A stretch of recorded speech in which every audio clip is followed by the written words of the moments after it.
Halo semuanya, selamat datang kembali bersama saya di channel XP Project. Oke, seperti biasa di video kali ini saya akan membahas lagi custom room. Dan untuk custom room kali ini adalah .os. Sebuah custom room yang terbilang cukup bagus bagi kalian yang suka custom room gaming. Pada bagian launcher room ini sudah menggunakan .os launcher, yang pengaturan pada launchernya ini terbilang biasa saja.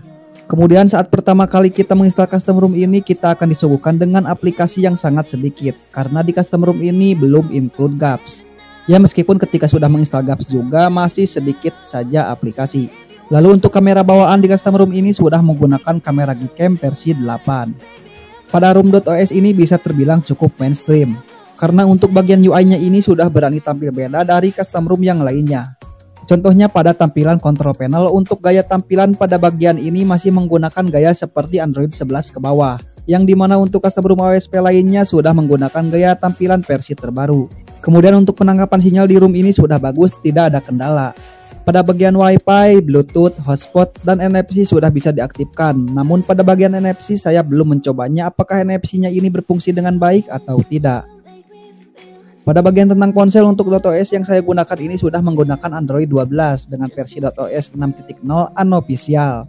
Kemudian untuk bagian kernel sudah menggunakan kernel Mochi yang sering digunakan juga di custom room yang lainnya. Pada bagian fitur di .os ini juga sudah ada beberapa tambahan fitur yang terletak pada bagian wallpaper dan gaya. Untuk fitur di bagian ini sudah tersedia warna basic dan juga wallpaper color. Lalu di sini juga sudah bisa merubah tampilan icon pack yang bisa kita pilih sesuai pilihan yang tersedia. Kemudian pada bagian theme setting, jika kita lihat di dalamnya ini ada fitur use black theme. Pada bagian ini jika kita aktifkan, untuk perubahan yang saya rasakan yaitu warna basicnya ini jadi lebih keluar warnanya. Dan di bagian extras juga sudah tersedia banyak menu. Seperti contohnya pada bagian menu status bar, di sini sudah ada fitur untuk merubah tampilan icon baterai, dan juga sudah adanya fitur traffic indikator jaringan yang menurut saya untuk traffic indikator ini sangat berguna sekali. Kemudian di sini juga ada beberapa fitur tambahan yang menurut saya fiturnya ini tidak terlalu penting. Kemudian di custom room.os ini sayang sekali masih ada beberapa bug yang cukup banyak. Untuk bagian pertama pada bagian keamanan. Untuk bagian ini sangat disayangkan sekali karena hilangnya fitur fingerprint. Ya, meskipun untuk face unlock di sini sudah ada, tapi fingerprint ini juga terbilang cukup penting untuk keamanan pribadi. Lalu bug selanjutnya berada pada bagian baterai. Untuk bagian ini sih bugnya cuma tidak bisa melihat seberapa lama pemakaian baterai saja. Kemudian pada bagian ini apabila kita klik akan langsung FC. Dan untuk bug ini tidak berpengaruh pada penggunaan baterai. Kemudian untuk bug yang terakhir yaitu pada bagian game mode. Ya, di ROM ini sudah tersedia game mode, tapi tidak bisa digunakan.